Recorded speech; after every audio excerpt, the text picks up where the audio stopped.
All right, artists who destroy their career in seconds. From their own terrible decisions or a minor misstep that got blown out of proportion. Today we are going to discuss them all, starting with Macklemore, who leaked a text message that made everyone question what they thought they knew about him. In 2012 and 2013, you could not go anywhere without hearing the song Thrift Shop. Far from your typical rap song, Macklemore flexed $20 and had suburban moms dancing to his funky saxophone. This song spent 6 weeks at #1 on the Billboard Hot 100. Mac had one-hit wonder written all over him. He carried the most stereotypical white rapper image that is perceived as corny by hip-hop culture, but he proved everyone wrong with his second hit, Can't Hold Us, which spent 5 weeks. Bro, like, stop. I'm not letting lie. He's a pop artist. He did rap, but he blew up off pop. Cut that shit, bro. I listened to a lot of Macklemore. I was a huge fan of his back before he blew up. This is not a rapper, bro. He's a pop artist. He popped.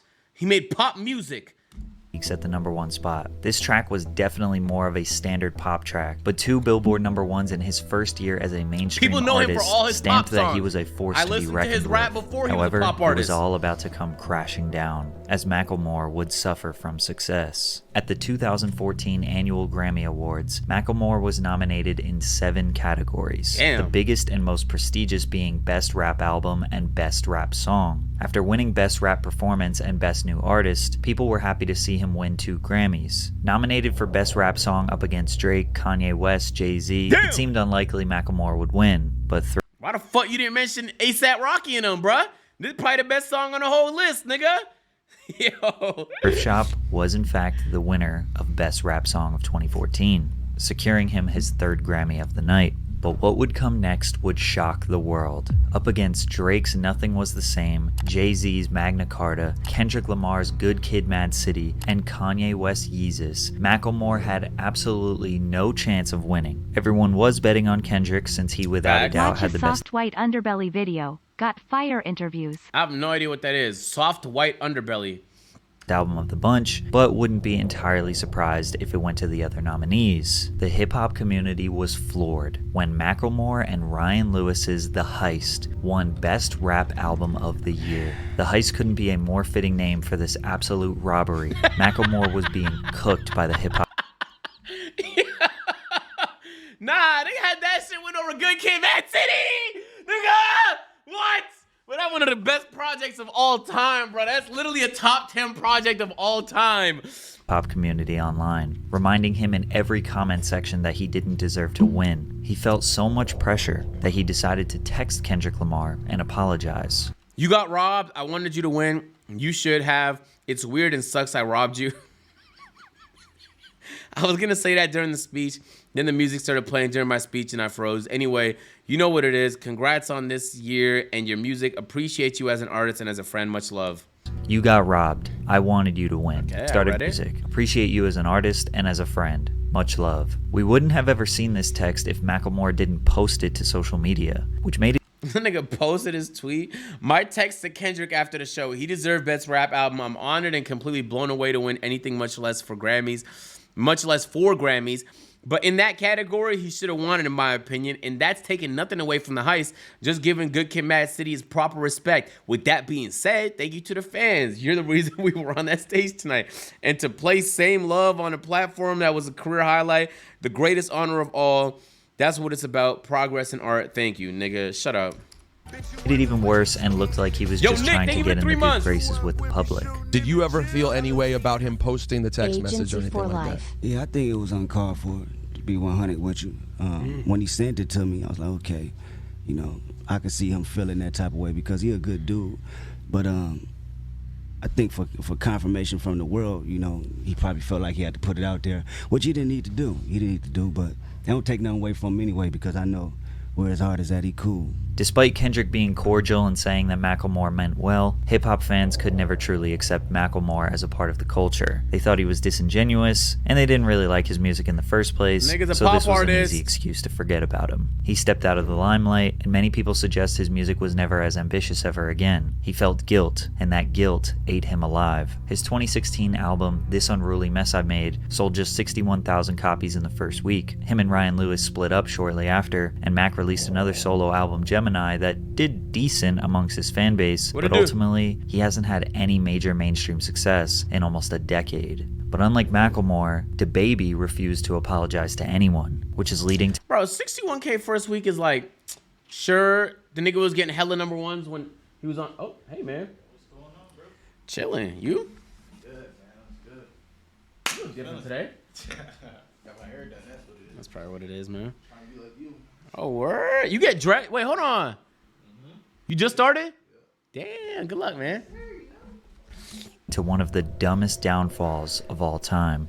Baby exploded onto the mainstream rap scene in 2019 with his hit song Suge, which peaked at number 7 on the Billboard Hot 100. In a world of repetitive melodic trap, DaBaby felt fresh and exciting, providing us with bouncy and fun bangers. He dominated for the next 2 years, constantly having multiple singles on the Billboard Hot 100, and he was in regular rotation on the radio. His track Rockstar with Roddy Ricch was Adonis, the number 1 song months, for man. 7 weeks straight, a very tough thing to do as a hip-hop artist. But DaBaby was always known for having a bold personality. He was the type to say whatever he wanted, and if you had a problem, he was more than willing to handle it. He even killed a guy in Walmart. Don't worry, it was I have no idea what that self-defense. is, Shy. Well, in July of 2021, on the stage at Rolling Loud, his loose lips got him in major trouble. What the fuck? Maybe some that he can't recover from. His loose You didn't show up lips? today with HIV, AIDS, any of them deadly sexually transmitted diseases that'll make you die in 2-3 weeks. Put a cell phone light in the air.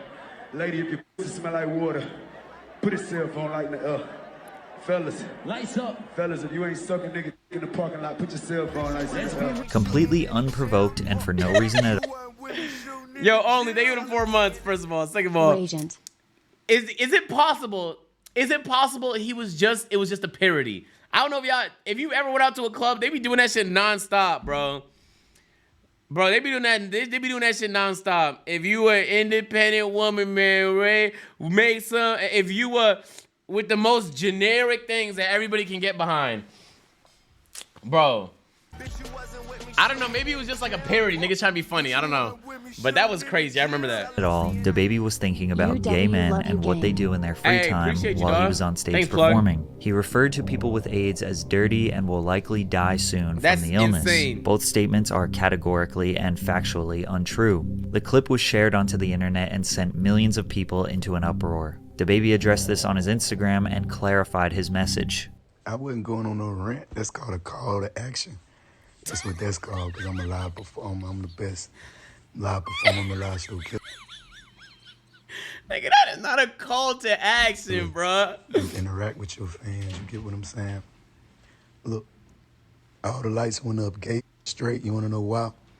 Because even my gay fans don't got fucking AIDS, stupid ass niggas. Him doubling down on his comments made everything way worse, as he clearly was very uneducated on the AIDS disease and the unfair stigmas that come with it. And although he eventually issued an apology addressing the LGBTQ community, he had made countless contradictory statements after. He tried to profit off the controversy in music videos and even kind of redacted his own apology.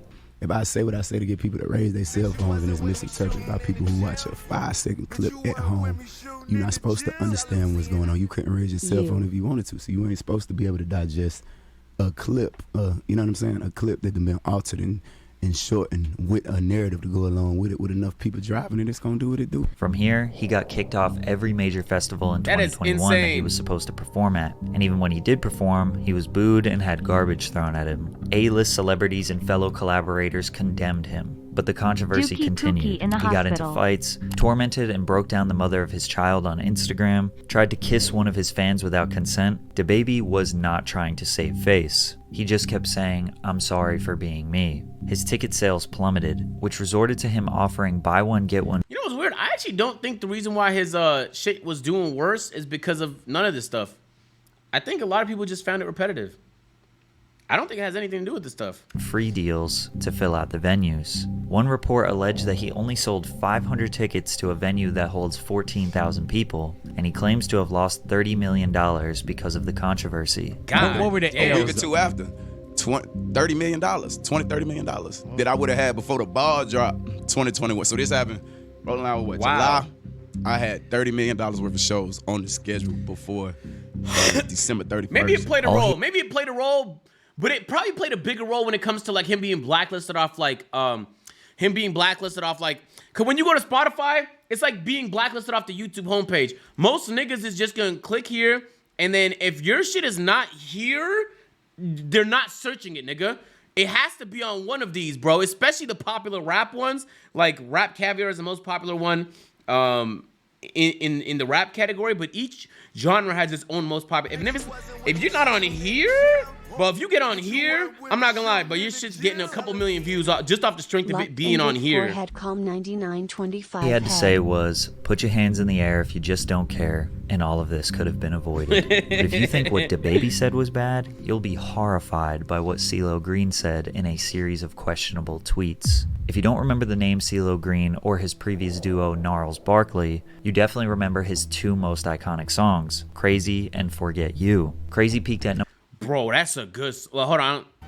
Let me see what the fuck he did first. Number 2 on the Billboard Hot 100 and spent 29 weeks on the chart. Forget You, which he released solo 4 years later, also went number 2 on the Hot 100 after spending almost a full year on the charts. CeeLo had a very unique voice and was undeniably talented. He pretty much only gave us 2 hits, but was an ever-present pop culture figure throughout the early 2010s. Whether he was hosting an award show, his own reality show, voice acting, or being a judge on The Voice, CeeLo was loved and appreciated. Until some shocking allegations arose. CeeLo was accused by a 33-year-old woman he dined with at a downtown Los Angeles sushi restaurant of placing ecstasy, also known as MDMA or Molly, in her drink. The woman later told Los Angeles police detectives she woke up naked in bed in her hotel room with Green. CeeLo allegedly admitted to law enforcement that he took ecstasy, but denied drugging the woman's drink or committing sexual assault. CeeLo's sexual assault charges were dropped after prosecutors concluded there wasn't enough evidence to take that accusation to court,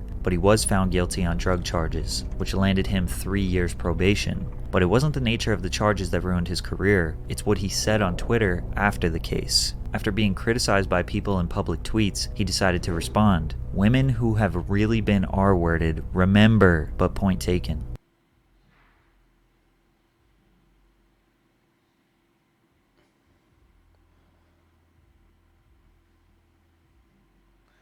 Bro, no they don't. If you drug them, nigga, like, that's how being drugged works. You don't remember some of it, or most of it, sometimes all of it. What the fuck? So if I tried but did not succeed, but the person said I did... I'm out of here. Oh, shit, man. That is fucking insane. Like, I've never seen a worse case of self-snitch. You already reacted to this video and uploaded it on YouTube. Bro, my memory's dog shit. I swear to God I'm watching this like it's brand new. I did not know he did this shit. When did I react to it? Can someone send me that reaction so I can react to that reaction? I'm not gonna lie.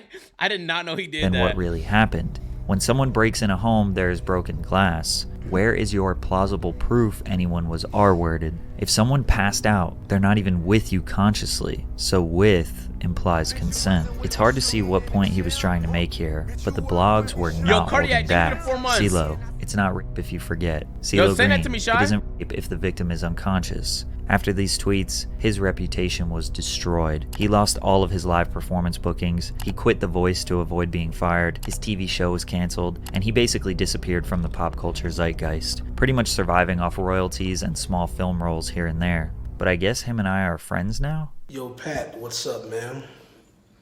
I'm assuming that your friends call you Pat. My friends do call me Pat, so... What the fuck is happening? I consider myself to be one of your friends. The next person on our list lost her career from something that was totally out of her control. In fact, it may have even been a setup. Janet Jackson is a woman who needs no introduction. She's the youngest of the 9 iconic Jackson family siblings. Although she was not a part of the original Jackson 5, she would go on to have a massive solo music career. Jackson signed the first of 2 record-breaking multi-million-dollar contracts with Virgin Records, establishing her as one of the highest-paid artists in the industry. Hey, didn't they book Janet Jackson on the same day of Game 6 of the Hawks Series 1, Round 1? Only in Atlanta, bro. It was Janet Jackson, right? Bro, only in Atlanta, is there an active playoff series and the fucking arena books Janet Jackson during the same time as Game 6. They basically assumed the Hawks were going to get eliminated. This is a severe lack of faith from your own fucking city. Double booking Janet Jackson and the Hawks is insane, and I will be highly upset if the Raptors ever did some shit like that at the Scotiabank Arena. But that is insane. They basically had to call her after Trae Young went crazy, and it was like, I'm sorry, I got to strike some bad news. But you're going to have to delay your shit. You're going to have to delay your shit. That's a fucking crazy double book. I love that, though. That's hilarious. She was named by Billboard magazine in the 90s as the second most successful recording artist of the decade in the United States after Mariah Carey. Over 100 million records sold, 10 Billboard #1 songs, 27 top 10 hits. She is easily the most successful artist on this list, which is why her downfall is even more tragic. The Super Bowl in America is always the most watched televised program every year, with an average of around 100 million people watching the game. The halftime show has historically been a... we was there for that, chat. We was there for that. I was somewhere right over here. I remember this. Bro, shout out to the NFL, man, because I never would have dropped $50,000 on those tickets. Shout out to the NFL, man. Good fucking guys, man. I would never drop. No, we got it for free. Cause we when we beat FaZe, nigga, in the flag football. You don't remember? They gave us tickets. It was a great performance too. A major milestone in an artist's career, as it is the biggest stage they will likely ever be on. In 2004, Janet Jackson was asked to do the show, but not by herself, which was surprising since she easily had enough hits to do a full set. Instead, she only got to perform 2 of her songs. The other time was filled out by Justin Timberlake, Diddy, Nelly, Kid Rock, and Jessica Simpson. The very last song of the performance was Justin's hit song, Rock Your Body, in which Janet assisted him. The two met at the center of the stage to pose for the grand finale. Justin reaches across Janet's body and pulls off the chest piece of her costume, exposing her breast to 90 million people. Nigga, what? Why? The wardrobe malfunction is considered the biggest controversy in televised history. This incident was actually the inspiration for YouTube because of the difficulty finding footage to rewatch online. Shout out to her breast, man. Because of Janet Jackson's breast, nigga, I have a career. Bro, this woman's breasts is the only reason I'm not in an office right now. Ooh, thank you so much. That is fucking insane how shit works in this planet, bro. One domino knocks down the other domino, titty pop out, and now I got a career. Are you crazy? That's amazing. I guess I gotta take Justin Timberlake, huh? That is insane, bro. I gotta thank Justin Timberlake for my career. Now, to some degree, this was planned. Justin's intention was to pull the leather piece off her chest and expose the red underneath, but he ripped too much. In the split second the camera was on Janet, you can see her look down in shock. She tried to cover herself while Timberlake stood holding... And the fireworks popped out as a heart. Bro, how many fucking rehearsals do you think they did? And he grabbed the right part every time, only to grab titty on the last one in the finale? Is he crazy? Holding the ripped pieces of her costume and bra. The FCC received more than 500,000 complaints after the performance. CBS was fined $550,000. Why? And the halftime sponsor, AOL, demanded a return of the $10 million advertising cost they paid to the NFL. Justin apologized, MTV apologized, Janet apologized. Nigga, wait, hold on, that's Toronto. That's Toronto. It might not be, actually. No, that is Toronto. I can see a Toronto streetlight. When I see a Toronto streetlight, I know it, man. He apologized. Janet apologized, even though she later regretted it because it was an accident. Okay, I don't know. I missed the place. I can't talk about it. Jesus. The FCC investigated the halftime show to see if this was a planned media stunt meant to shock the world, citing that because she was wearing a nipple covering, that was evidence this was all set up. Class action lawsuits were filed against Janet by random citizens, claiming that her sexually explicit performance deserved maximum punitive damage. Yo, what? You mean to tell me, the fans got together to bankrupt her? You know what a class action is? A class action means anybody who watched it can sign up.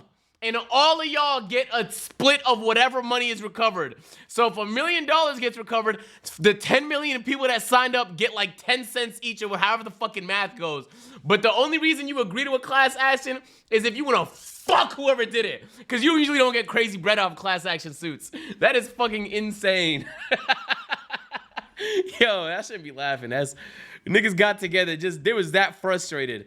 Damages. Every talk show host in the nation dragged her. Viacom had to pay out $3.5 million to settle various indecency complaints. So they went and banned all radio and TV stations that they owned from playing any of Janet Jackson's music. Janet was blackballed from the music industry over an accident, and Justin was not punished at all, even though it was definitely his fault. There is no doubt her punishment was unfair and likely due to her gender and race.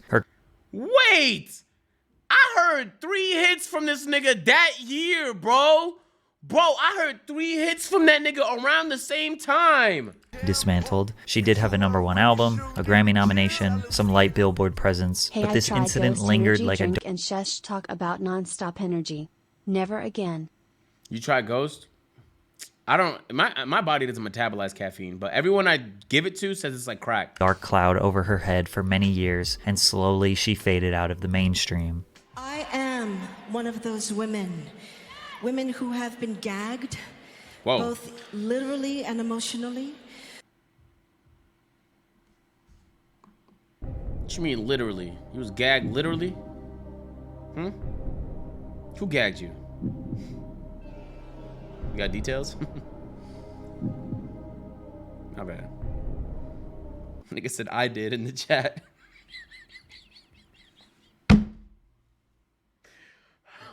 Oh, God.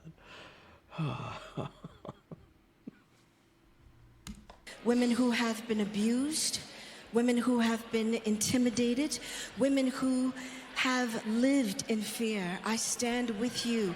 You are my sisters.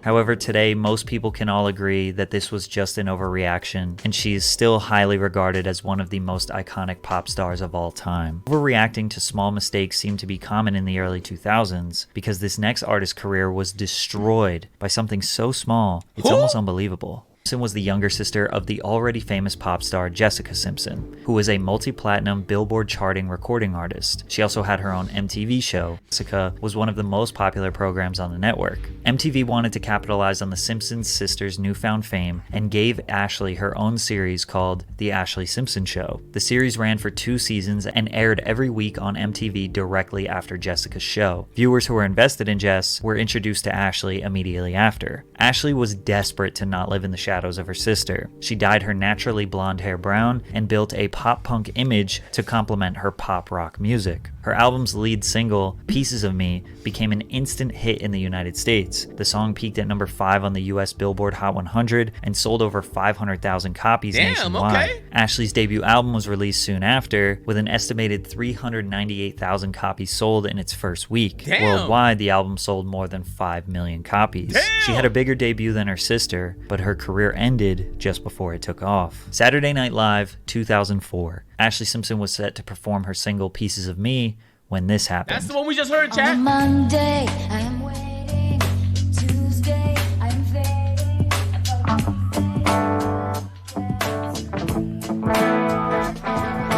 You might be... Oh, man. They got her, chat. Dumbass niggas in production. Kind of confused as to what happened. Basically, the backing vocals started playing before Ashley expected them, as it was her intention to lip sync her performance. But instead of trying to catch up to the song, she stood there in a panic, then hit this extremely awkward jig dance twice, before ultimately exiting the stage without saying anything. The show cut to commercial, and when it came back, she blamed her band. Ladies and gentlemen, what can I say? Live TV. Exactly. I feel so bad my band started playing the wrong song, and I know what to do, so I thought I'd do a hoedown. Take some responsibility, man. Otherwise, you can be in the shadow for the rest of your life, ma'am. Jeez Louise, you blame the band? It's your song, bitch. Sing along, nigga. Stop acting like you can't just sing along to your fucking bands. Like, even if it's the wrong... Bro, I was watching The Weeknd live. The production fucked up the whole song. This nigga kept going. He sang the whole thing with his heart. And in mid-song, the production got it right. And he's looking confused. He's still singing his heart out. And then eventually when a beat dropped and the production got the shit right, bro, fucking whole place erupted. Are you crazy? That's a professional. I'm sorry. If she just told the truth right away, Yes, sir. she may have been able to avoid the backlash. But instead, Ashley became a laughingstock. On a Monday, you saw me. On Tuesday, Oh, cringe. Cringe, cringe, cringe, cringe.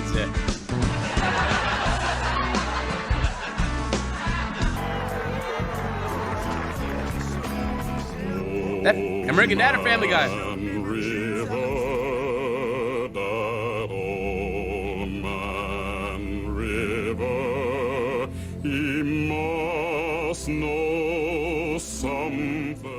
Even news anchors poked fun at her. Sister's performance on Saturday. But these news, all news is pariahs, bro. These niggas are all pariahs. I think they get excited when bad things happen so they can report on it. 3 niggas died? Huh? How many niggas died? Oh, shit! Get the team over there! 3 niggas died! We're gonna have a payday! Hate the news, bruh. Hate these niggas, bro. They be waiting for it. Ooh! A father when you bring back the milk gang SMH lol. Piranhas. Pariahs? What's a pariah? Why did I say that? They're piranhas. Night Live was, well, out of sync, you could say. Yo, Shicey, thank you for the gift. Yo, Panda, thank you for the 15 months. lip-syncing adventure. We were mocking her. At just 19, she was publicly ridiculed by the world. And this is all especially ridiculous considering today's standards are much lower. It almost feels like lip syncing isn't even a real thing anymore. No, deadass. Half of my favorite artists at their live shows just let the song play, jump around, and yell random ad libs. Even though Ashley was a decent performer. But she was ahead of her time. Nowadays, niggas don't eat. They let their past selves perform. I went to a concert. I'm not gonna say who. Niggas might know because I told the story one time where he kept telling the production, "Yo, turn the shit down. Turn my mic up." And the production did it for a little bit and then reverted. They turned the song back up so that we couldn't hear him because it just sounded bad. Yo, Sicey, thank you for the gift. It sounded so bad, bro. And in my head, I thought, like, this is a bad look. But if he did that in 2005 or whenever the fuck this was, they'd have cooked his ass, bro. And she did have an opportunity to redeem herself on various late night shows. Nobody cared. Nobody wanted to give her a second chance. It was too much fun to make jokes and boo her off stage. Damn, the whole crowd, huh? Jesus. She did have a moderate comeback with her single Boyfriend in 2005, and her second album eventually selling 3 million copies worldwide, but she had already seen the peak of her music career, and as it slowly dwindled... Wait, what? Bro, she had almost 400,000 first week on her next project, and we're calling that a flop? Are you niggas insane? Million copies worldwide, but she had already seen the peak of her music career, and as it slowly dwindled away, she maintained her relevance in the 2010s through relationships, various television projects, and her own social media. But the last person on our list has the most unexpected, shocking, and horrifying incidents that landed them in prison. In 2015, the world was dancing to Silent's hit song, Watch Me. The song paired with the massive viral dance, the whip and the nay-nay. All of social media was flooded with videos of people doing the dance. With Vine and Instagram peaking in popularity, Silento laid the foundation for what would become extremely normal on TikTok many years later. He performed at award shows, on Nickelodeon, every talk show in America. The virality got the single to number 3 on the Billboard Hot 100, as well as 1.8 billion views on YouTube. Today, the record is 6 times platinum. Unfortunately, hip-hop dance tracks have a history of being impossible to outdo, because for every one that becomes culturally iconic, there are hundreds of cheesy failed attempts to recreate the moment. Silento waited 3 years to drop his album fresh out of high school, which failed to generate any buzz, and his second album went almost totally unnoticed. But before you could fully count him out, he made a decision that officially ended his career. On January 21st, 2021, the 23-year-old rapper was arrested for the murder of his cousin, 34-year-old Frederick Rooks, after a shooting in DeKalb County, Georgia. Nigga, that right here! What the fuck? Police said officers found Rook suffering from multiple gunshot wounds at a home off of Deep Shoals Circle. He was pronounced dead at the scene. Investigators did not have a suspect at the time. Responding officers were able to obtain video from the security cameras of multiple residents and later identified Hawk, or Silento, as the gunman. Silento was arrested February 1st, 2021, and then later indicted by a Georgia grand jury on 4 felonies: 1 count of malice murder, 1 count of felony murder, aggravated assault, and gun possession during the commission of a felony. As of now, the court has deemed Silento unfit for the safety of the public. He'll never forget when they put Silento's booty hole on Twitter. I am forever scarred. Nah, don't tell me that, bro. I don't even want to know about that nigga's asshole. Will remain incarcerated until further trial. Since the trial has not started yet, we don't know how he did it, we don't know why he did it, and we don't know how long he might be in jail. Gorgeous. What we do know Oh my God. is that his career is officially over. Nah, yo, bro, I'm not gonna lie to you, bro. I don't know which successful artist needs to hear this, bro, but stop killing people, bro. Freedom is worth more than your conflict. It's super easy to not kill nobody. You don't stumble into murder, bro, most of the time. Unless you're driving sometimes, and, you know, freak accidents happen, but please stop murdering people. The rappers really need to hear that shit. Like, it's like, bro, your freedom. But you have no idea how many people you could inspire if you just get it together. Jesus. I don't know, bro. Like, you made it. But you made it. You figured it out. Against all odds, you figured it out. Yo, they finna have dat nigga doing live performances behind bars. Yo, Bill Nye, thank you for the gift. Your kids gonna be set if you just fucking focus and execute these next 5 to 10 years. Bro, I never understood that.